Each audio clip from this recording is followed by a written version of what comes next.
Handang harapin ng National Bureau of Investigation ang posibleng reklamong isampa ni Cassandra Ong kaugnay sa umunoy arbitrary detention.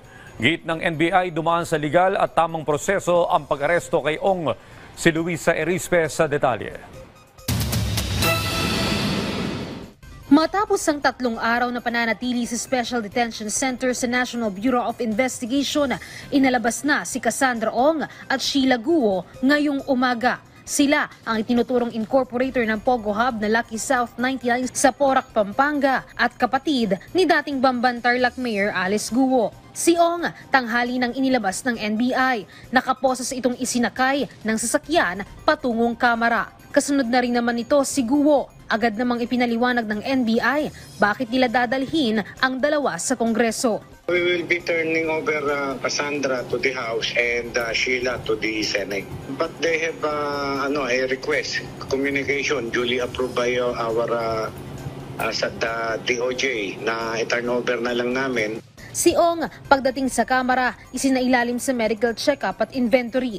Ganito rin ang ginawa kay Guo pagdating sa Senado. Pero sa papel na inilabas ng NBI, para kay Ong, nakasaad dito na sa paglipat niya sa kamera, may mga isinampa ng reklamong obstruction of justice at paglabag sa immigration law laban sa kanya.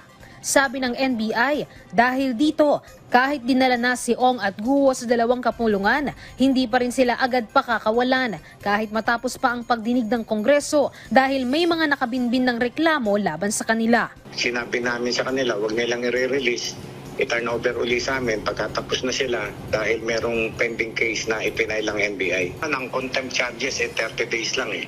So pagka satisfied na sila sa explanation ng dalawa at nilip nila ang contempt charges, ibabalik po sa amin. Umaasa naman ang Kongreso na sa pagdala kay Ong sa kanilang kustodiya, magiging malinaw na ang koneksyon ng Lucky South 99 kay dating Presidential Spokesperson Attorney Harry Roque. Nakamakailan nga ay na-cite in contempt pa sa Quad Committee hearing. Malaki ang participation niya because she appears to be the liaison between these two illegal pogos and PAGCOR. We have to get information from her kung sino yung may-ari, sino yung abogado, sino yung tumatayong mga incorporators nito.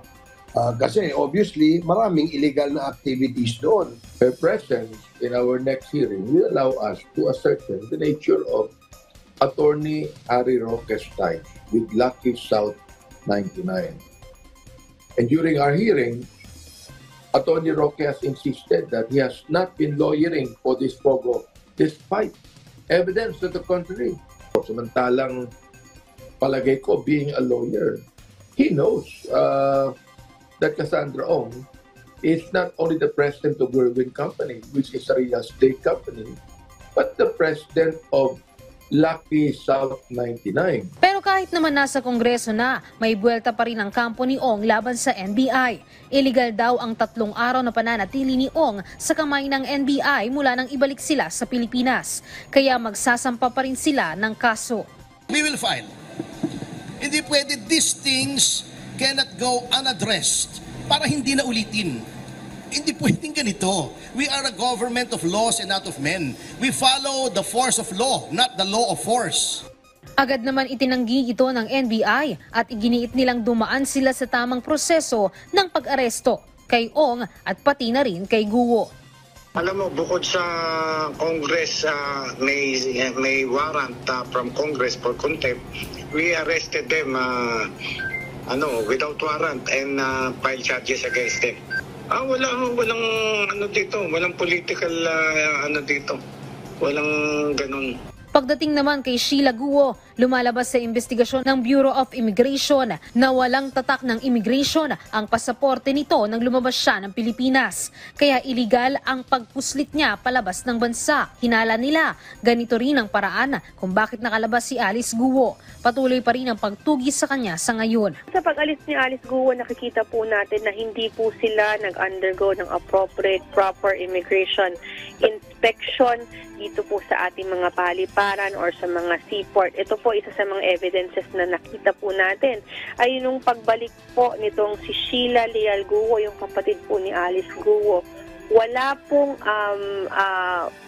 markings or tatak po ng immigration doon po sa pasaporte ni Sheila Leal Guo, at nakikita po natin na maaring ito rin po ang ginawa na modus nitong si dating Mayor Alice Guo. Mukha pong they used illegal means para makalabas po ng bansa. Sa huling impormasyon naman ng BI, nasa Indonesia pa rin si Alice Guo at kapatid niyang si Wesley Guo. Sa ngayon, hindi pa sila sumusubok na lumabas ng bansa. Luisa Erispe para sa Pambansang TV sa Bagong Pilipinas.